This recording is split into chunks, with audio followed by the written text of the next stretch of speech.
Oli, aquí les pongo los trabajos realizados en el día de hoy. Y así empezamos, con mi repostera, la que mejor hace mis panetes, la súper rica.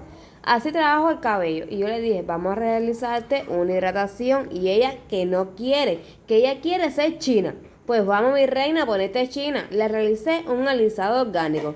A la segunda cliente del día de hoy, ella me dice que le hablaron muy bien de mí.